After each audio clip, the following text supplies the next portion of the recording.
People. Que pasa, sapa, say what they do. Now the first thing that is popping in the news is that we see that downtown, it broke out like a sore. And based on information, it is said that the JUTC, the public bus company, was given notification that they need to get people out of downtown yesterday because the gangsters are telling business owners that it is not safe. They are telling people that are walking around that it is not safe because it is a war zone. Now people, I am going to let you take a listen, take a look to some voice notes and some videos, and you understand that this is YouTube. So therefore, I am not going to play the videos because you know so it is a violation.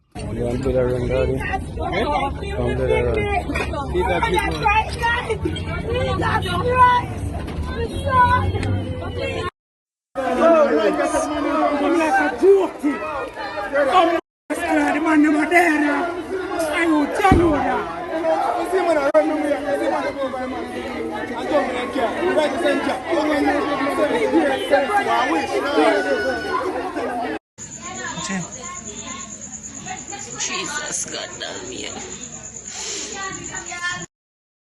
Now people, like you hear in these videos and audio, nobody is obviously spared. Gangsters are getting taken out. Innocent bystanders are getting taken out.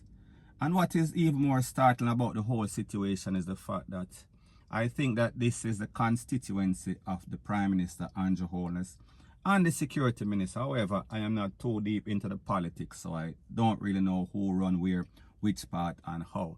However, at the end of the day, we are speaking about a place that is heavily guarded by all sorts of popo station.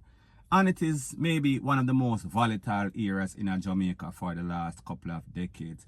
So the point that I am trying to make is that how is it that a government, that a police force, a JCF, relevant authority, have not gotten a hold of this situation in the past 4 or 5 decades? And every week, every month, every year, we're hearing the same thing over and over. And people, what it shows you is that the gangsters are actually running the place. And it seems as if the relevant authority, they are dazed and confused, because if you keep doing the same thing over and over, that is the definition of insanity. And obviously, we see down a town, it'll get mad, it'll get sick, the people them head no good. And it is run by the gangsters, obviously. And whenever the gangsters feel as if they want to erupt and broke it out like so, they can do so, and nobody can stop them.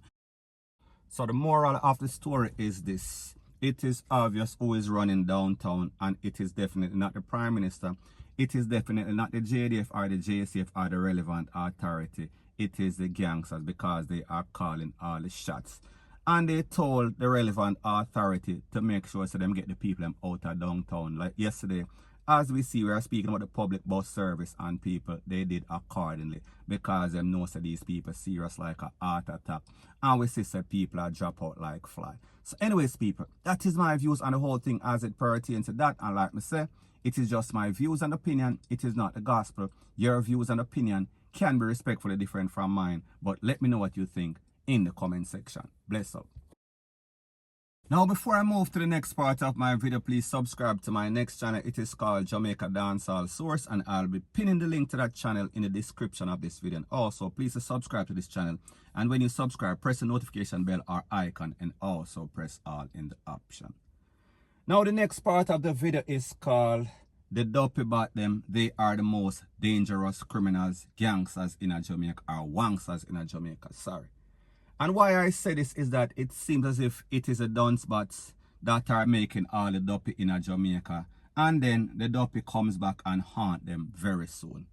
Now I am speaking specifically about all the takeaway that we see going on in Jamaica, the contract killings and stuff like that, and the latest one being at the church we are speaking about in Falmouth, as it pertains to that lady Andrea, 51-year-old Andrea from NCB. Now people, when I did those videos, I think I did about 3 videos about that incident, and I said that this is a slam dunk case. This case is going to be solved easy as 1, 2, 3, and people so said, so done. This incident occurred at about 10:30 in the morning, Sunday morning, and by 3 o'clock, 3 suspects were in custody. And people, breaking news, well, not really breaking news, again, the main suspect turning himself to the popo yesterday. We are speaking about the man that is supposed to be the trigger man. So people, at the end of the day, there's a thing called crime don't pay. And the thing is that if it does not make any sort of dollars, it don't make any sort of sense. And why I say this is that these persons in this last incident, it is said that it is domestic. It is a contract takeaway because obviously there is some sort of dispute, internal family feud as it pertains to the husband of Andrea that passed away maybe about a year ago in some sort of accident in which some gangsters was running from the popo and licking a Jota that he was driving, and he passed away. I'm not sure if he passed away on the spot or he was taken to the place of recovery. However, the end result was the same. Now, people, it is said that this is because of family dispute. Now, the truth and the facts is that the family, meaning the stepson or the sons of the father that passed away, and this lady, Andrea, they've been going through all sorts of verbal altercation, all sorts of cuss for months before this incident occurred. So therefore, it is known out there by the popo because she made reports, obviously, because we see that she is supposed to be a decent lady. So therefore, she made all sorts of reports that they were threatening her life. So therefore, if something happened to her, people, they should have expected that they were going to be the first person that the finger is going to be pointed at or on. And people, in this case, we say that is the case because so said, so done. So people, why I say this is that it seems as if these persons, when they are going on their mission, it is not planned, it is not properly orchestrated. It seems as if they were smoking some sort of seasoned spliff or some sort of weed laced with some sort of mad PUSSPISS, and then them just go and do what they went to do because we see that it was sloppy. We saw that they left cell phone. We saw that they rented a car, and the people from the car company, they gave all sorts of information to the popo. We saw that within 5 or so hours they were held, and then within the next 12 hours or so, the main suspect, the trigger man, he took himself along with his lawyer to the popo. Now people, this shows you when I say why thief if you can't hide. My grandmother always tell me that, and she is not saying I am supposed to go and thief. She just has said it makes absolutely no sort of sense. So it only shows you the mindset. It only shows you the analytical brain power that these people have, which is zero. It only shows you the type of IQ of the criminals in Jamaica, because in most cases scenario, 99.99% of the time they get caught within a couple of hours, within a couple of days. So therefore, why be penny wise and pound foolish? And when I say this, I am saying that why is it that you're going to think that you're going to get some sort of property, some sort of money from some sort of dead left account, and then you are going to live happily ever after? So people, I say this to say that remember, when it comes to murder, there is no statute of limitation. There's a thing called cold case.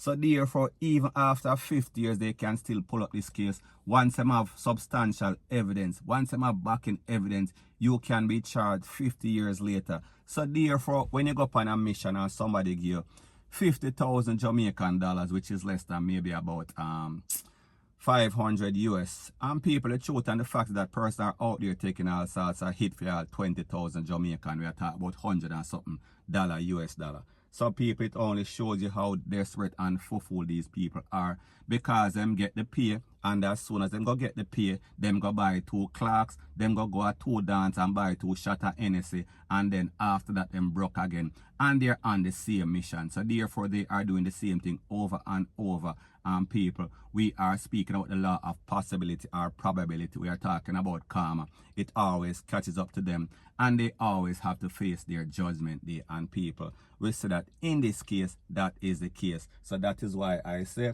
these duppy bots, the duppy that they make, it always comes back to haunt them. Point blank and period. So anyways, people, that is my views on the whole thing as it pertains to that. And like me said, it is just my views and opinion. It is not the gospel. Your views and opinion can be respectfully different from mine, but let me know what you think in the comment section. Bless up.